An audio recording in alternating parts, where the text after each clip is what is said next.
Praise the Lord जी। सबको जय मसीह की खुदा का शुक्र करते हैं जी। और सबसे पहले तो माफ़ी चाहता हूं कि आज हम लोग ऑनलाइन लेट हुए, क्योंकि आपसे पहले एक और मैं क्लास ले रहा था ग्रुप में व्हाट्सएप के ज़रिए, उसके कारण फिर मैं लेट हो गया। उसके लिए सॉरी है। और जैसा कि आप लोग जानते हैं कि हम लोग डेली खुदा के वचन में से जो खुदा का रूह हमें सिखाना चाहे वो हम हर रोज़ सीखते हैं।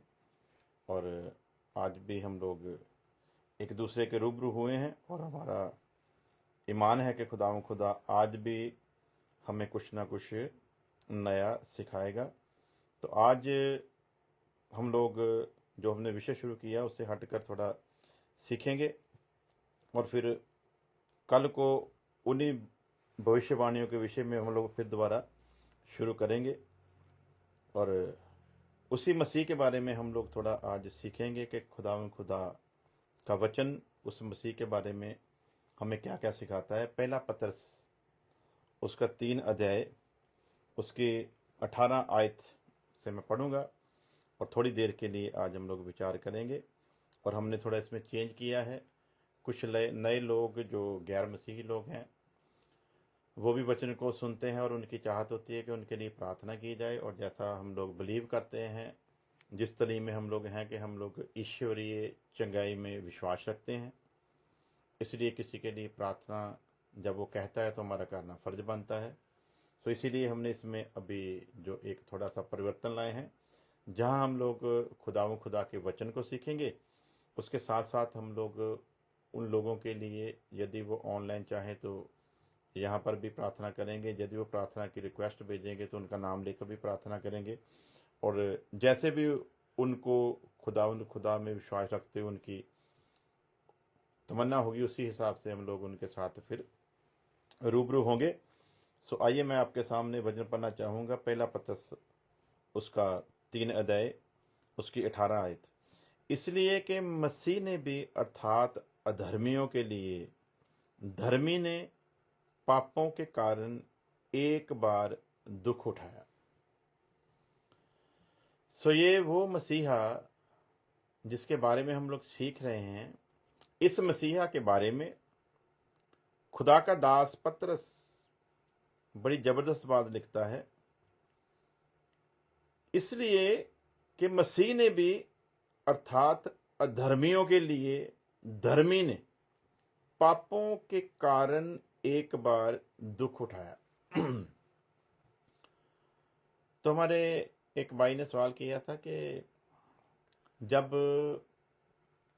प्रभु यीशु मसीह संसार के पाप लेकर एक बार ही क्रूस पर चढ़ गया, तो फिर क्या पाप अभी भी जिंदा है?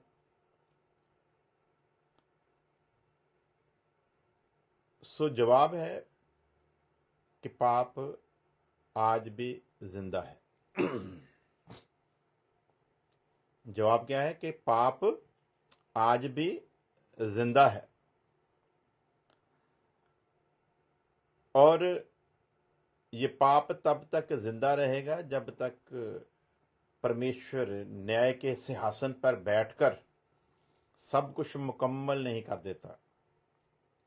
और आखिरी दुश्मन जो हमारा है वो पाप और मौत ही है, जिन्होंने एक साथ मिलकर हम पर राज्य किया है।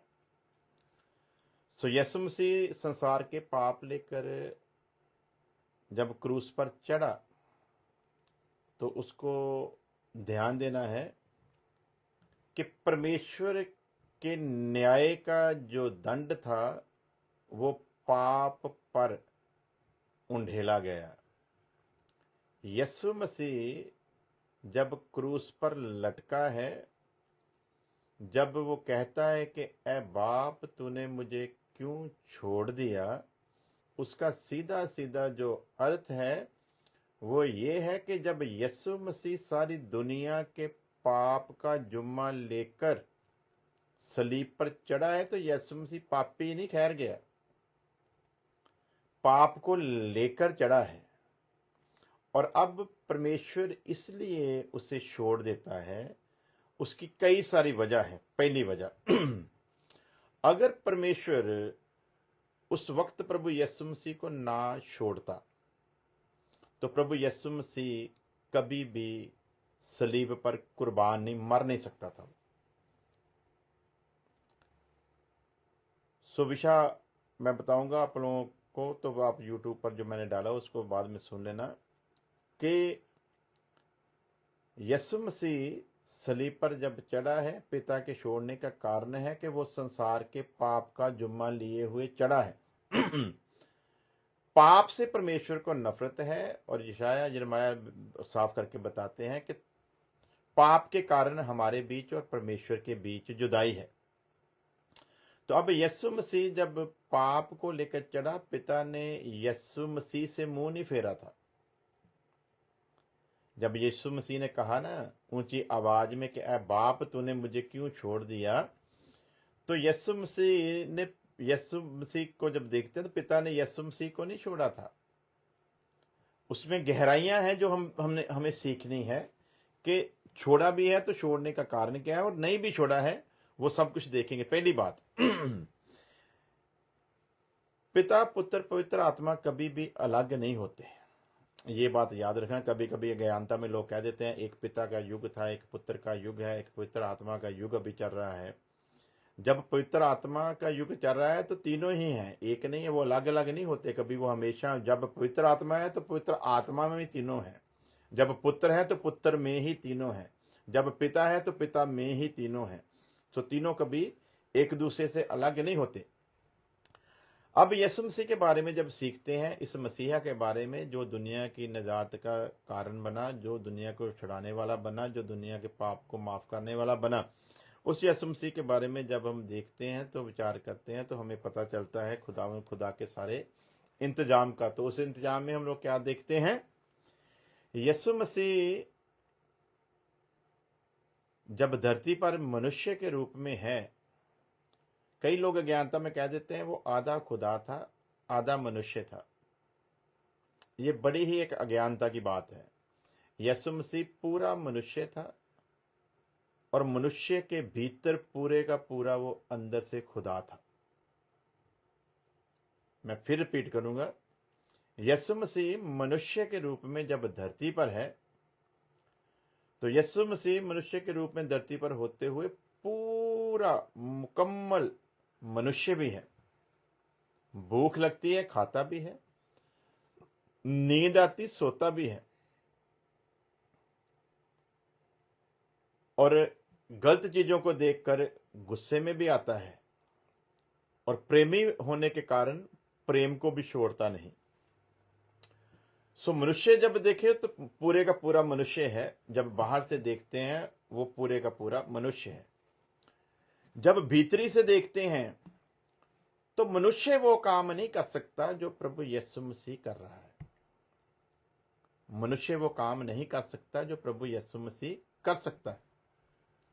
इसलिए जब उसको काम करते हुए देखते हैं तो वो पूरे का पूरा खुदा है। जैसे पिछले दिनों में हमने सीखा था, कहते वो अंधे की आंखें एक परमेश्वर के सिवा कोई खोल नहीं सकता। तो अब जब अंधे की आंखें कोई खोल रहा है तो वो कौन है? वो साक्षात प्रभु यीशु मसीह है। जब हम नया जन्म पाते हैं, यीशु मसीह के बारे में लिखा कि परमेश्वर का इकलौता पुत्र, लेकिन जब उसने पूरा काम कर दिया फिर वो इकलौते से बदलकर पहलौठा हो गया। अब हम हैं छोटे। कोई कहेगा कि अद्भुत काम तो हमारे द्वारा भी होते हैं, इसका मतलब हमारे अंदर भी पूरे का पूरा परमेश्वर है। जी हाँ, इसमें कोई डाउट नहीं, क्योंकि यीशु मसीह ने खुद कहा, मैं जाता हूं तुम्हारे लिए पिता से कहूंगा और पिता तुम्हारे लिए एक सहायक भेजेगा। सो पवित्र आत्मा के रूप में परमेश्वर हमारे अंदर है। जब हम प्रार्थना करते हैं, कोई बीमार ठीक होता है तो वो बीमार को हम ठीक नहीं करते, ये ध्यान में रखना। यीशु मसीह में और हमें कुछ भिन्नता है जो आने वाले दिनों में हम लोग सीखेंगे, लेकिन अभी विषय की तरफ बढ़ते हैं। विषय है कि प्रभु यीशु मसीह पूरे का पूरा मनुष्य था और पूरे का पूरा खुदा था।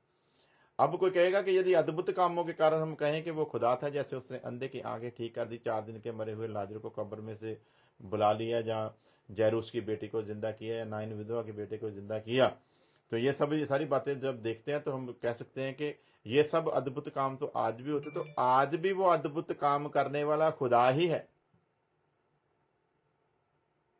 फर्क कहां पर है? यीशु मसीह कामिल मनुष्य था, हम कामिल मनुष्य नहीं है। फर्क कितना है यीशु मसीह में और हम में? यीशु मसीह कामिल मनुष्य था, हम कामिल मनुष्य नहीं हैं। इसलिए ये फर्क होने के कारण, आप 1 मिनट मेरे को देना, क्योंकि कुछ लोग ने अपडेट नहीं पहुंचा और मैं उनको अपडेट दे दूं ताकि वो लोग जुड़ सकें हमारे साथ।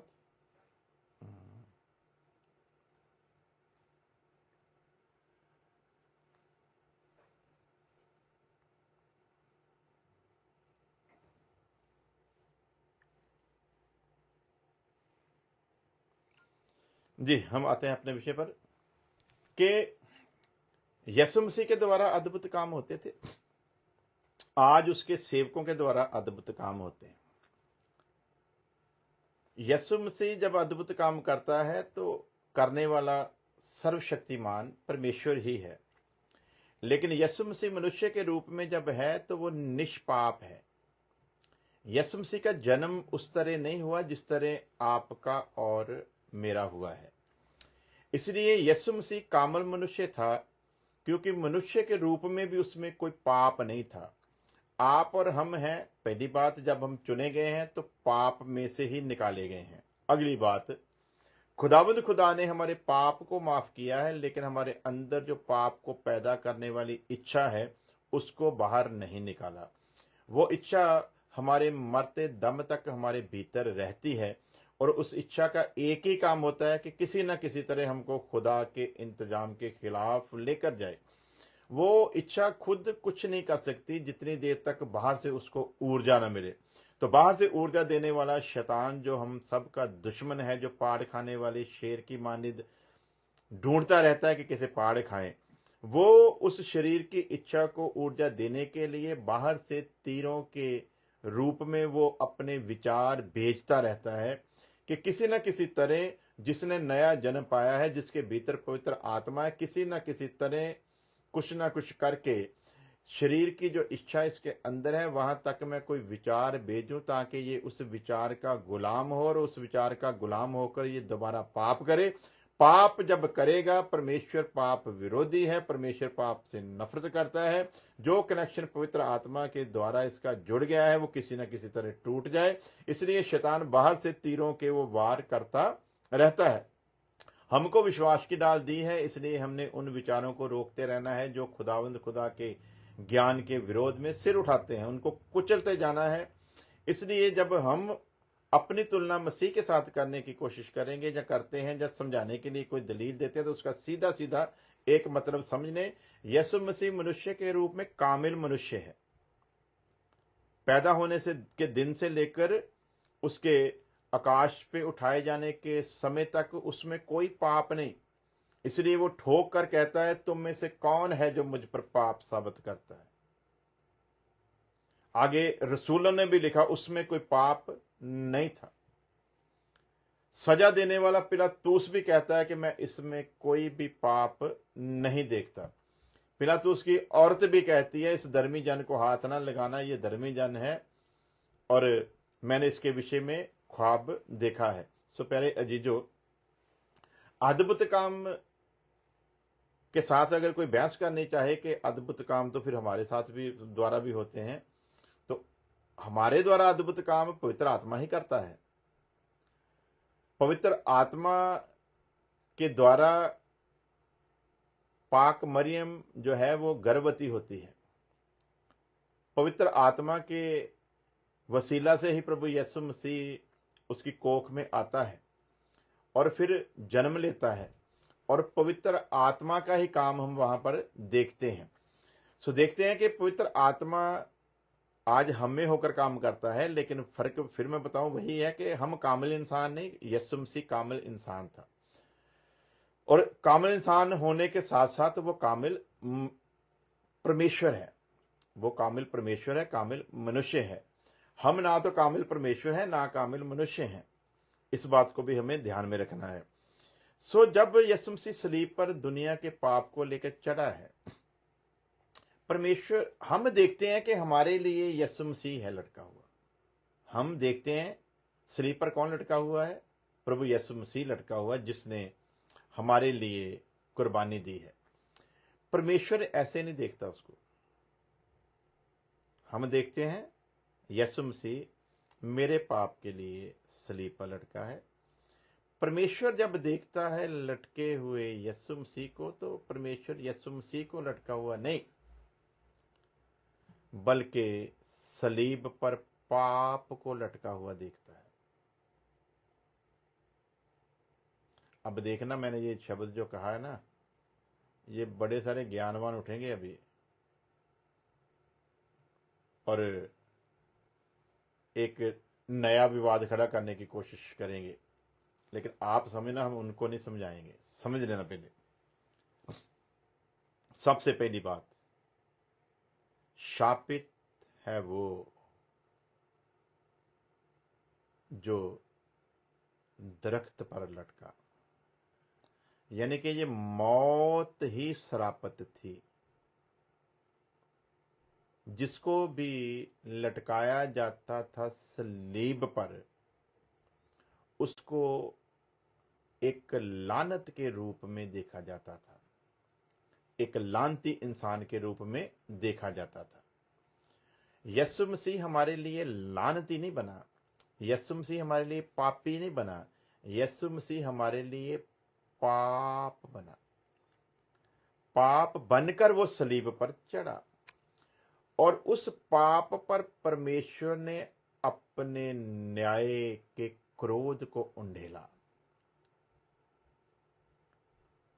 यीशु मसीह को नहीं देख रहा, उस पाप को देख रहा है यीशु मसीह, जिसने उसके प्रिय दोस्त को उससे अलग किया। इसलिए सलीब पर जो सजा आ रही है ना परमेश्वर की ओर से, वो पाप के ऊपर है। भाग्य गतसमने की प्रार्थना का अर्थ ही ये था कि ए बाप, यदि हो सके तो ये प्याला मुझसे टल जाए, फिर भी मेरी नहीं बल्कि तेरी इच्छा पूरी हो का कारण भी यही था। मेरी नहीं बल्कि तेरी इच्छा पूरी हो, उसका यही कारण था कि जब यीशु मसीह ने पाप बनकर सलीब पर चढ़ना है, तो पिता ने अपना मुंह उससे मोड़ना है। जब पिता ने अपना मुंह उससे मोड़ना है, तो आद से लेकर कभी पिता पुत्र पवित्र आत्मा अलग नहीं हुए। लेकिन उस समय अलग होना इसलिए जरूरी है, नंबर एक, के खुदावंद खुदा सलीब पर लटके हुए पाप को देख रहा है और उस पर अपने क्रोध को उंडेल रहा, पहली बात। दूसरी, जितनी देर तक पिता यीशु मसीह के शरीर को नहीं छोड़ता, यीशु मसीह मर नहीं सकता, क्योंकि वो कामिल परमेश्वर है, पूरे का पूरा परमेश्वर है। पिता छोड़ेगा तभी उसकी जान जा सकती है, उतनी देर तक वो कुर्बान नहीं हो सकता। इसलिए यीशु मसीह खुद ही कहता है, ऐ बाप, मैं अपना प्राण आत्मा तेरे हवाले करता हूं। ये कहकर लिखा कि उसने जान दे दी कि मैं अपना आत्मा तेरे सपुर्द करता हूं। प्यारे जीजो, यीशु मसीह संसार के पापों को लेकर मरने का अर्थ ये नहीं है कि अभी पाप मर गया है। पाप जिंदा है, इसीलिए तो कहा है कि तौबा करो। यदि यीशु मसीह के सलीब चढ़ने पर पाप खत्म हो जाता, तो फिर तौबा किस चीज से करनी थी? इसीलिए तो यीशु मसीह जा चुका ना। जब पतरस ने प्रचार शुरू किया तो यीशु मसीह जा चुके हैं, और अब पतरस प्रचार शुरू करता है तो क्या कहता है? तौबा करो ते मुड़ो। ते जे पाप खत्म हो चुका तो फिर तौबा किस चीज तो करनी है? सो पाप ही तो हैगा ਜਿਹੜਾ ਸਾਡੇ ਉੱਤੇ ਰਾਜ ਕਰਦਾ ਸੀ। फर्क कितना आया कि यीशु मसीह ने पाप ਜਿਹੜਾ ਸੀ ਉਹਦੇ ਉੱਤੇ ਪਹਿਲਾਂ ਹੀ ਗੱਲ ਜੈਵੰਤ ਹੋਇਆ। ਦੂਸਰਾ ਪਾਪ ਸਲੀਬ ਦੇ ਉੱਤੇ ਪਾਪ ਬਣ ਕੇ ਉਹ ਲਟਕਿਆ, ਔਰ ਇਹਦੀ ਵਜ੍ਹਾ ਕਰਕੇ ਜਿਹੜਾ ਪਾਪ ਰਾਜ ਕਰਦਾ ਸੀ ਇਨਸਾਨ ਤੇ, ਉਹਦੇ ਕੋਲ ਉਹਦਾ ਉਹ ਰਾਜ ਖੋਹ ਲਿਆ ਗਿਆ। ਜਿਵੇਂ ਸੰਤ ਪੌਲੁਸ ਲਿਖਦਾ, ਇਹ ਮੌਤ ਤੇਰਾ ਡੰਗ ਕਿੱਥੇ? ਮੌਤ ਦਾ ਡੰਗ ਪਾਪ ਆ ਤੇ ਪਾਪ ਦਾ ਬਲ ਸ਼ਰ੍ਹਾ ਆ, ਤੇ ਯਿਸੂ ਮਸੀਹ ਨੇ ਉਹਨੂੰ ਕਿੱਲਾਂ ਦੇ ਨਾਲ ਠੋਕ ਦਿੱਤਾ ਉੱਤੇ। ਸੋ ਕਿੱਲਾਂ ਦੇ ਨਾਲ ਠੋਕਣ ਦੀ ਵਜ੍ਹਾ ਕਰਕੇ ਇਹ ਸਾਰਾ ਸਿਸਟਮ ਜਿਹੜਾ ਫਿਰ ਸਾਨੂੰ ਸਮਝਣਾ ਪੈਣਾ ਹੈ। ਸੋ ਅੱਜ ਸਮੇਂ ਇਜਾਜ਼ਤ ਨਹੀਂ ਦਿੰਦਾ ਕਿ ਅਸੀਂ ਹੋਰ ਅੱਗੇ ਵਧੀਏ।